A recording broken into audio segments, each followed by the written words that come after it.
Bismillahirrahmanirrahim. Assalamu alaikum dear ones. Hope so you all are well by the grace of Allah Almighty. Students, in our previous lecture we have studied about natural numbers and whole numbers and also their properties. Now in today's lecture we will solve exercise 2a and also we will learn about new concepts like properties of addition, subtraction, multiplication and division. So let's start. Let's move towards exercise 2a and solve question number 1, which is fill in the blanks to make the statement true. First part is the smallest natural number is dash.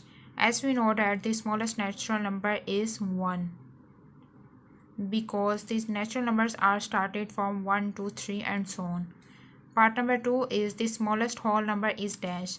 As we have already studied, the smallest whole number is 0. Part number 3 is the smallest even number of the 3 digits is dash. So the smallest even number of the 3 digit is even number and 3 digits. So it would be 100. 100 is even number and also 3 digit. Part number 4 is the greatest odd number of 2 digits is dash. So the greatest odd number of 2 digits. The condition is given 2 digits and greatest odd number. So it would be 99. If we write 10, so it would not greatest. 99 is 2-digit number and also greatest. Part number 5 is the greatest 4-digit number is dash. So the greatest 4-digit number is 9999. These are the 4-digit numbers. Part number 6 is the smallest 3-digit odd number is. So the smallest 3-digit odd number is 101. How 101? We can see that these are the 3-digit number and the smallest. Let's move towards the question number 2. Answer the following question. Part number 1 is every natural number a whole number? So as we know that the natural numbers are starting from 1, 2, 3, 4, 5 and so on, and the whole number starting from 0. So here the natural number is mentioned first then rather than whole numbers. So the natural numbers are present in the whole numbers. I am writing here yes because the question was is every natural number a whole number? Yes, every natural number is a whole number. Part number 2 is every whole number a natural number? So every whole number a natural number, either it is true. We know that whole number starting from 0 and the natural numbers doesn't starting from 0, it start from 1. So every whole number is not a natural number. In fact, every natural number is a whole number as we have already studied in the above question. If not, then name it. So the name of the element is 0. The answer of the statement is no and the name of the digit is 0. Part number 3 is which whole number succeed 9999. Part number 3 is which whole number succeed 9999. So the number that succeed is 10,000. Part number 4 is which whole number precedes 1000. So the number that precedes 1000 is 999. Students, we have completed exercise 2a and question number 1 and 2. Let's move towards further new concepts, which are operations with natural and whole numbers. The 4 fundamental operations in arithmetic, namely addition, subtraction, multiplication, and division, these are their symbols, may be exhibited on the number ray.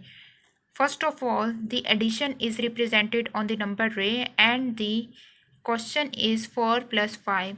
Add 4 plus 5. So first of all, move towards the digit 4 and then move 5 steps next to the 4. And that are 1, 2, 3, 4 and 5. So the result is 9. By adding 4 and 5, the result is 9. Properties of addition. The sum of the two natural or whole numbers remains unchanged if the numbers interchange their places. It means that by interchanging the position of the numbers, the result would be same, the result would not be disturbed. For example, 0 plus 12 is equal to 12. And if I write it as 12 plus 0, then result would also same. 12 plus 0 is equal to 12. By changing their positions, the result is not changed. 0 plus 12 is equal to 12 plus 0. Both of their answers are same. Let's see another example. 71 plus 25 is equal to 96. If I'm changing the position of 25 and 71, like this, 25 plus 71, then the result is also same, 96. There is no any change by changing their positions. 71 plus 25 and 25 plus 71 both have the same results. So this property we have studied is called commutative property of addition. Part number B is the sum of three numbers remains unchanged if the order in which they are grouped is altered. For example, students, in this property it is clear that if we change the numbers positions, means if we have three numbers and we will change their positions, then the result would be same, as we have already studied in the property of commutative property of addition. But there was just two numbers present and here are three numbers. So let's see example. 2 plus 3 plus 7 is equal to 5 plus 7 is equal to 12. By solving the round bracket, the answer is 5, and plus 7, by adding plus 7 in 5, the answer is 12. If we change the position of round brackets, in above example the position of round bracket is in the first. Let's move the round bracket to the next values. 2 plus 3 plus 7 is equal to 2 as it is. So first we solve the round bracket, that is 10. 3 plus 7 is equal to 10. By adding 2 plus 10 is equal to 12. So we can see that by changing the position of round bracket, we can see that both have the same results. So we can write both of these examples as 2 plus 3 plus 7 is equal to 2 plus 3 plus 7, which is equal to 12. Students, here is another example, and the example you have to go through it, as this example is same as I have already discussed in the above example. So this type of property of addition is called associative property of addition. Second point is subtraction, and we can subtract the values by using a number line. Here is solve 6 minus 4. So let's move to the digit 6, and in order to subtract the digit 4, we will move backward 4 numbers like 1, 2, 3 and 4. By moving backward 4 numbers, so it would be the answer 2. In this way we can subtract the two numbers. Now move towards the properties of subtraction. Property number A is, if a natural or whole number is subtracted from another natural or whole number, the difference may not always be a natural or whole number. In the subtraction operation, it is clear that the answers may be natural numbers or may not be natural numbers, may be whole numbers or may not be whole numbers. Here is the detail, that is, if the number is subtracted from another number larger than or equal to it, the result is a natural or whole number. In all other cases, the result is not a natural or whole number. It means that if one number is subtracted from the other number, then the first number should be larger than the second one, or the first number should be equal to the second one. Otherwise, the answer would be not a natural number or a whole number. Let's see, here are examples. For example, 12 minus 5 is equal to 7. We can see that the first digit is greater than the second digit. So the result is a whole number, which shows that 12 is greater than 5. Second example is 5 minus 5 is equal to 0. Both of these values are equal and the answer is also a whole number. But if the first value is small and the second value is larger, then the answer would not form the whole number or a natural number. As you can see that 7 minus 12 is equal to minus 5, and minus 5 does not belongs to natural number or whole number. So it is called certainly not a whole number. The closure property does not apply to the subtraction, as we can see here. Property number B is, the result of subtracting a natural or whole number from another is not the same if the numbers are interchanged. It means that in property of subtraction, if we interchange the values or changing the position of the values, then the result would not be same. For example, 5 minus 3 is equal to 2, that is a whole number.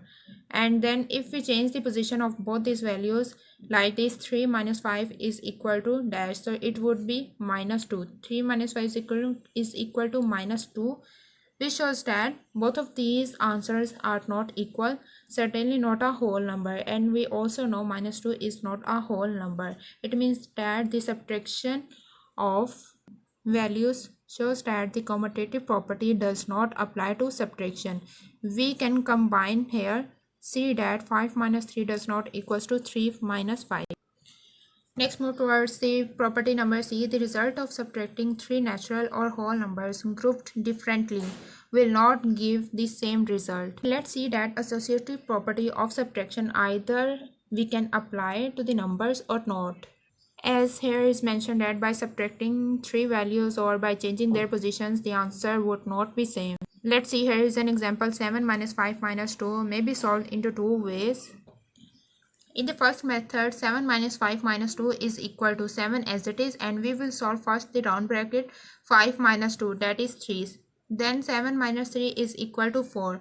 In our different method, if we solve first two values, 7 minus 5 in a round bracket, then the answer is 2, and minus 2, that is as it is. So 2 minus 2 is equal to 0. In both of these, we can see that the elements are same, the numbers are same, but by changing their position of solution, we can see that the answer is not same, which means that 7 minus 5 minus 2 does not equals to 7 minus 5 minus 2. Property number D is, if 0 is subtracted from a natural or whole number, the result is the number itself. As we can see here, if 0 is subtracted from a natural or whole number, the result is the number itself, that is 5. 5 minus 0 is equal to 5. But if a natural or whole number other than 0, not included 0, is subtracted from 0, the result is not a natural or whole number. We can see here in this example, 0 minus 5 is equal to what? So 0 minus 5, and the answer would be minus 5, that is not included in a whole number. Here is another example that is given above. 0 minus 0 is equal to 0. This is also a whole number, but here the example is not belonging to a whole number.